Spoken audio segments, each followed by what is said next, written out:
श्रीमद्देवी भागवत महापुराण चतुर्स्कंध अथवा पंचम अध्याय भक्त गणों। आज आपको श्रीमद्देवी भागवत महापुराण में नारायण की तपस्या के चिंतित होकर इंद्र का उनके पास जाना और मोहिनी माया प्रकट करना तथा उससे भी अप्रभावित रहने पर कामदेव बसंत और अप्सराओं को भेजना, यह कहानी आपको बताऊंगा।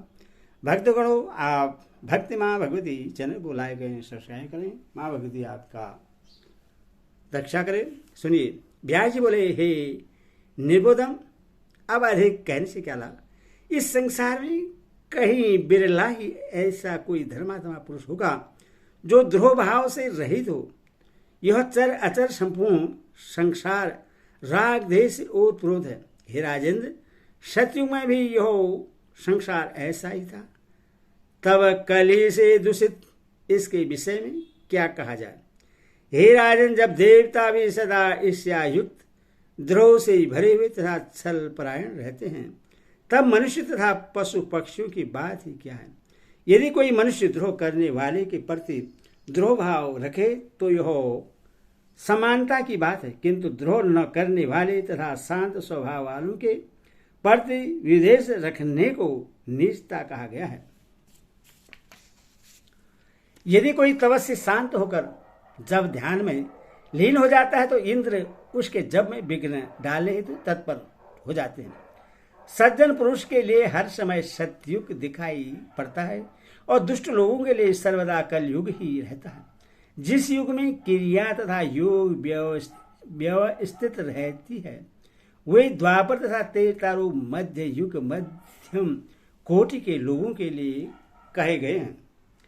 अथवा किसी समय भी कोई भी सत्य धर्म हो सकता है, अथवा सभी युगों में जो चाहे धर्मपरायण हो सकता है। हे राजन, सर्वत्र धर्म की स्थिति में वासना ही प्रधान कारण मानी गई है। उसमें मलिनता आ जाने पर धर्म भी मलिन हो जाता है।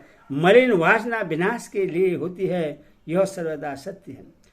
ब्रह्मा जी के हृदय से एक पुत्र उत्पन्न हुआ जो धर्म इस नाम से कहा गया है। वह ब्राह्मण सत्य संपन्न और वैदिक धर्म में सदा संलग्न रहने वाला था। उस ग्रस्त धर्मी महात्मा मुनि ने प्राणी ग्रहण की विधि से दक्ष प्रजापति की 10 कन्याओं का सम्यक रूप से वर्णन किया। सत्यवृत्तियों में श्रेष्ठ उस धर्म में उनसे हरि, कृष्ण, नर और नारायण नामक 4 पुत्र उत्पन्न किए। हे राज, उनमें हरि और कृष्ण ये दोनों योगाभ्यास करने लगे और नर और नारायण ये दोनों हिमालय पर्वत पर शिखर पर जाकर बद्रिकाश्रम में तीर्थ में कठिन तपस्या करने लगे। वे प्राचीन मनुष्य से नर और नारायण तपस्वियों में सबसे प्रधान थे। गंगा के विस्तृत तट पर रहकर ब्रह्मचिंतन करते हुए भगवान विष्णु के अंशावतार नर नारायण वहां पूरे 1000 वर्षों तक कठोर तप किया। उनके तप से चराचर सहित संपूर्ण संसार संतप्त हो गया। इससे इंद्र के मन में नर नारायण के प्रति शोभ उत्पन्न हो गया। तब चिंतन होकर इंद्र ने अपने मन में सोचा, अब मुझे क्या करना चाहिए। ये धर्मपुत्र नर नारायण तपस्वी एवं ध्यान प्राण हैं। ये संपूर्ण रूप से सिद्ध होकर मेरा श्रेष्ठ आसन ग्रहण कर लेंगे। अथवा किस प्रकार विघ्न उत्पन्न करूं जिससे तप न कर सके। अब इनके मन में काम क्रोध अथवा अत्यंत भीषण लोभ उत्पन्न करके तब में विघ्न करना चाहिए। यह विचार कर इंद्र अपने उत्तम ऐरावत हाथी पर सवार होकर उनके तब में विघ्न डालने की इच्छा से गंधमादन पर्वत पर शीघ्रतापूर्वक पर जा पहुंचे। वहां जाकर उन्होंने उस पर्वत आश्रम में तप करते हुए नर नारायण को देखा। उस समय तब के प्रभाव से दीप्त शरीर वाले हुए दोनों ऋषि उगे हुए सूर्य की भांति प्रतीत हो रहे थे। इंद्र ने सोचा, क्या ये ब्रह्मा और विष्णु प्रकट हुए हैं अथवा 2 सूर्य उदित हो गए हैं। धर्म के ये दोनों पुत्र अपने तप द्वारा न जाने क्या कर देंगे। ऐसा विचार करके सचिवची इंद्र ने नर नारायण की ओर देखकर उनसे कहा, हे महामाग धर्मनंदन, आप लोगों का क्या कार्य है बताइए। मैं श्रेष्ठ वर अभिप्रदान करता हूँ। हे ऋषियों, मैं वर देने के लिए ही आया हूँ। वर अदेय ही हो तो भी मैं दूंगा, क्योंकि मैं आप लोगों की तपस्या से परम प्रश्न हो। ब्यास जी बोले, इस प्रकार उनके सामने खड़े होकर इंद्र ने बार बार उनसे वरदान मांगने को कहा, किंतु ध्यान मग्न तथा दृढ़ चित्त वे दोनों ऋषि नहीं बोले। तब इंद्र ने अपनी भयदायनी मोहनी माया प्रकट की। उन्होंने भेड़िए, सिंह, व्याघ्र और हिंसक जंतुओं को उत्पन्न करके उन्हें भयभीत किया। इसी प्रकार वर्षा, वायु और अग्नि उत्पन्न करके इंद्र ने अपनी मोहनी माया रच कर उन दोनों को भयभीत करने की चेष्टा की, किंतु धर्मपुत्र वे दोनों मुनि इस भय से भी बस में नहीं किए जा सके। ऐसे ही उन नर नारायण को देखकर इंद्र अपने भवन चले गए। वे नर नारायण वरदान के लोभ में नहीं आए और अग्नि तथा वायु से भयभीत नहीं हुए। व्याघ्र से आदि के आक्रमण करने पर वे दोनों अपने आसन से हिले तक नहीं। उन दोनों के ध्यान को भंग करने में उस समय कोई भी समर्थ नहीं हो सका।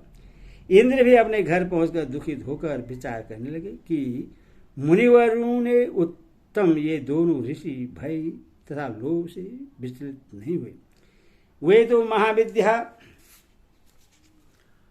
आदि शक्ति सनातनी सब लोगों की स्वामी और अद्भुत परा प्रकृति का ध्यान कर रहे हैं। देवताओं तथा असुरों का के द्वारा रची गई सारी माया जिन भगवती से उत्पन्न होती है, उनका ध्यान करने वाले को विचलित करने में कौन समर्थ है, चाहे वो कितना ही बड़ा मायाविक क्यों न हो।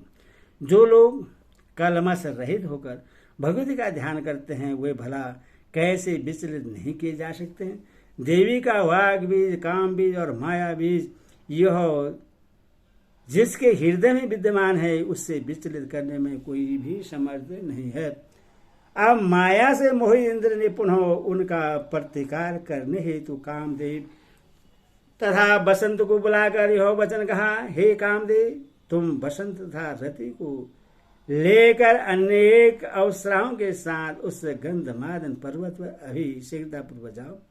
वहां नरनारायण नामक दो प्राचीन श्रेष्ठ ऋषि बद्रिकाश्रम के एकांत स्थान में स्थिर होकर तपस्या कर रहे हैं। हे मनमत, उनके पास जाकर तुम अपने बाणों से उनके चित्त को कामासक्त कर दो। उनका मोहन और तथा उच्चाटन करके तुम अपने बाणों से उन्हें शीघ्र आहत कर डालो। यह मेरा कार्य अभी सिद्ध करो। इस प्रकार हे महाभाग, धर्म के पुत्र उन दोनों मुनियों को वशीभूत कर लो। इस संपूर्ण संसार में देवता, दैत्य या मनुष्य कौन ऐसा है जो तुम्हारे बाणों के वशीभूत होकर अत्यंत कामासक्त न हो जाए। हे कामदेव, जब ब्रह्मा, मैं, इंद्र, शिव, चंद्रमा तथा अग्नि भी मोहित हो जाते हैं, तब तुम्हारे बाणों के पराक्रम के सामने उन दोनों की क्या करना है। तुम्हारी सहायता के लिए मेरे द्वारा यह रंभा आदि अप्सराओं का समूह भेजा जा रहा है, जो वहां पहुंच जाएगा। अकेली तिलोत्तमा या रंभा ही इस कार्य को करने में समर्थ है, अथवा तुम अकेले भी इससे करने में समर्थ हो, तब सभी सम्मिलित रूप से कार्य सिद्ध कर लेंगे। इसमें संदेह की बात ही क्या। हे महाभाग, तुम मेरे इस कार्य को संपन्न करो, मैं तुम्हें वांछित वस्तु प्रदान करूंगा। मैंने इन दोनों तपस्वियों को वरदानों के द्वारा बहुत प्रलोभन दिया, किंतु वे अपने स्थान से विचलित नहीं हुए, बल्कि शांत बैठे रहे। मेरा यह परिश्रम व्यर्थ चला गया। मैंने माया रचकर उन तपस्वियों को बहुत डराया, फिर भी वे अपने आसन से नहीं उठे। वे दोनों शरीर रक्षा के लिए जरा भी चिंतित नहीं है। व्यास जी ने बोले, इंद्र का यह वचन सुनकर कामदेव ने उनसे कहा, हे इंद्र, मैं अभी आपका मनोवांछित कार्य करूंगा। यदि वे दोनों मुनि विष्णु, शिव, ब्रह्मा अथवा सूर्य किसी का ध्यान करते होंगे, तो वे हमारे वश में हो जाएंगे। मैं केवल कामराज महाबीज कलिम का अपने मन में चिंतन करने वाले देवी भक्त को वश में करने में किसी प्रकार भी समर्थ नहीं हूं। यदि वे भक्ति भाव से महाशक्ति स्वरूपा देवी की उपासना में लगे होंगे, तो मेरे बाणों का प्रभाव उन तपस्वियों